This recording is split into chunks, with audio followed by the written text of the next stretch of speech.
खव्याचे गुलाबजामुन अतिशय सोपी रेसिपी आहे आणि पटकन होतात गुलाबजामुन। रेसिपीला आपण सुरुवात करूयात। तर इथे मी 1 कप खवा घेतलेला आहे। हा अनस्वीटन खवा आहे, म्हणजे यामध्ये साखर नाहीये, सपक आहे एकदम। तर हा खवा आधी आपल्याला किसून घ्यायचा आहे। किसल्यामुळे ज्या खव्यातल्या मोठ्या गाठी आहेत त्या फुटल्या जातील आणि टेक्स्चर एकदम स्मूथ होईल। आता हा खवा बघा किसून झालेला आहे, तरी पण मी हाताने ह्याला 10 ते 15 मिनिटं मळून घेणार आहे। या खव्याला ना असं बारीक असं रवाळ टेक्स्चर असतं आणि हाताच्या पंजाने प्रेस करून मळल्यामुळे ना खव्याचा टेक्स्चर एकदम स्मूथ होईल आणि त्यामुळेच आपले गुलाबजामुन सुद्धा एकदम परफेक्ट बनतील। मी व्हिडिओमध्ये दाखवते त्या पद्धतीने हाताच्या पंजाने प्रेस करून सगळा खवा मळून घ्यायचा आहे।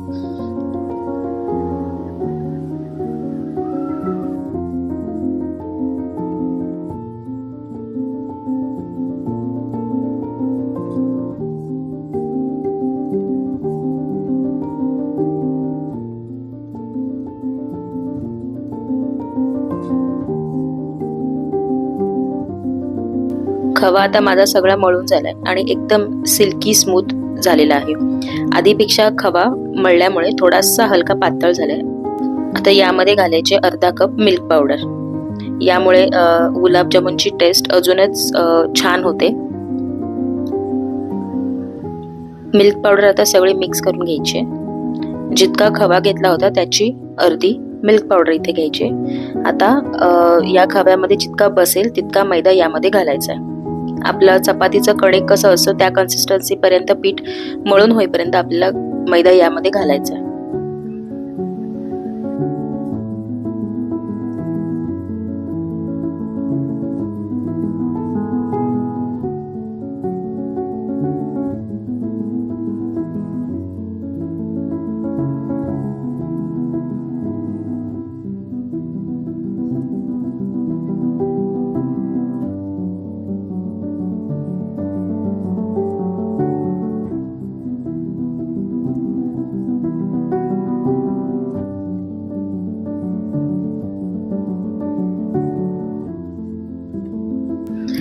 तर बघू शकता पीठ माझं आता बऱ्यापैकी मळून झालेलं आहे। हे पीठ मळायला पाऊण कप मैदा मला लागला। आता हे गुलाबजामुन करताना ना मैद्याचं प्रमाण हे काही फिक्स नाही, कारण प्रत्येकाकडे खवा त्याचं टेक्स्चर हे वेगवेगळं असू शकतं। त्यामुळे खव्यामध्ये जितका बसेल तितकाच मैदा आपल्याला यामध्ये घालायचा आहे। फक्त एक लक्षात ठेवायचं, जेव्हा आपण हे पीठ मळतो ना ते आपलं चपातीचं कसं असतं पीठ तसंच मळलं गेलं पाहिजे। अगदी जास्त घट्टही नाही आणि अगदी जास्त पातळही नाही, अगदी सॉफ्ट मऊ असं पीठ असलं पाहिजे। आता हे पीठ असंच 5 ते 10 मिनिटं वेळ असेल तर झाकून ठेवायचं। मी इथे 10 मिनिटं झाकून ठेवते। तोवर आता साखरेचा पाक करून घ्यायचा आहे। गुलाबजामुनचा साखरेचा पाक करणं अगदी सोपं आहे। आपल्याला एक तारी वगैरे पाक असा काही करायचा नाहीये। तर मी इथे अर्धा कप साखर घेतले आणि अर्धा कप साखरेसाठी 1 कप पाणी, म्हणजे जितकी साखर घेतली त्याच्या दुप्पट पाणी घ्यायचंय।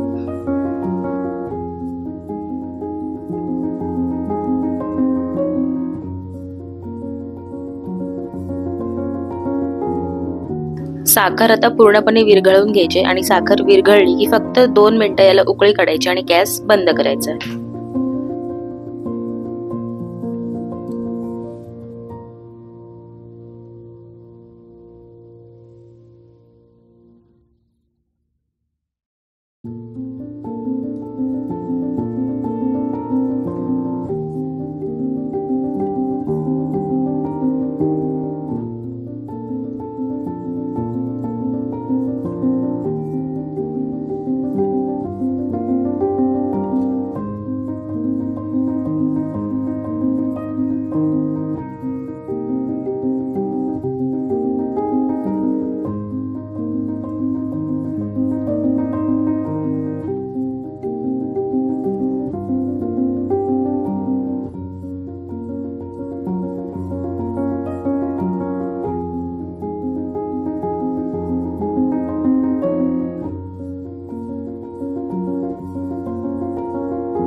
बघू शकता साखर आता पूर्ण विरघळली याच्यातली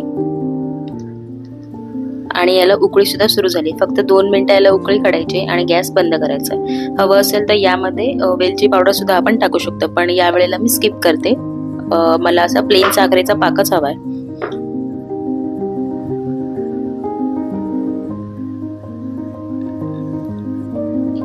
आता 2 मिनिटं मी उकळवून घेतले. आता गॅस बंद करते. पाक हा असाच पूर्णपणे थंड करून घ्यायचा आहे. आता हे पीठ सुद्धा चांगलं 10 मिनिटं रेस्ट करून झालेलं आहे. आता याचे छोटे छोटे गोळे करून घ्यायचे. गुलाबजामुनची साईज तुम्हाला जेवढी हवी असेल त्या पद्धतीने लहान मोठे गोळे आपण करून घेऊ शकतो. मी इथे अगदीच लहान करते आणि गोळे करताना सुद्धा पीठ हलकं मळून घेते आणि मग गोळे करून घ्यायचे. गोळे करताना लक्षात घ्या की जेव्हा आपण फायनल गोळा तयार करतो त्या गोळ्यावरती बाहेर काही चीर किंवा असा क्रॅक नसायला पाहिजे.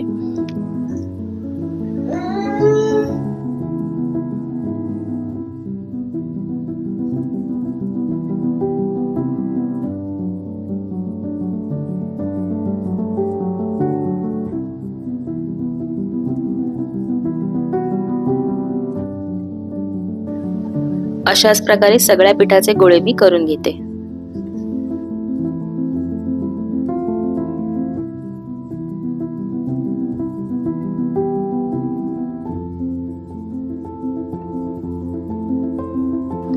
आता आपले गुलाबजामुनचे गोळे सुद्धा तयार करून झालेले आहेत. साखरेचा पाक सुद्धा तयार आहे. आता आपण गुलाबजामुन तळून घेऊयात. इथे मी तेल घेतले. तेल एकदम कडकडीत गरम करायचं नाहीये. शंकरपाळ्याला आपण जसं करतो लो टू मीडियम फ्लेम वरती, तसंच गुलाबजामुन सुद्धा तळून घ्यायचे. गुलाबजामुन एकदम आतपर्यंत तळला जातो. यामुळे गुलाबजामुन तेलात सोडले ना की चमच्याने असे हलवत राहायचे, म्हणजे सगळ्या बाजूने रंग हा सारखा येतो.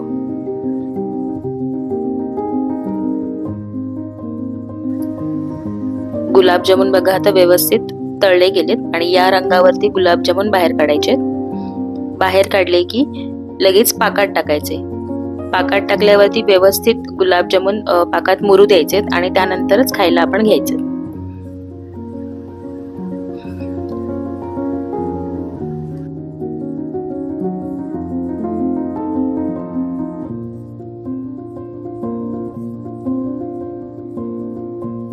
तर अशा प्रकारे अगदी सोप्या पद्धतीने खव्याचे गुलाबजामुन तयार. तुम्ही सुद्धा ही रेसिपी नक्की करून बघा आणि कशी होते ही कमेंट बॉक्स मध्ये मला नक्की कळवा. रेसिपी आवडली असेल तर चॅनलला सबस्क्राईब करा, व्हिडिओजना लाईक करा आणि जास्तीत जास्त शेअर करा. Thank you so much for watching.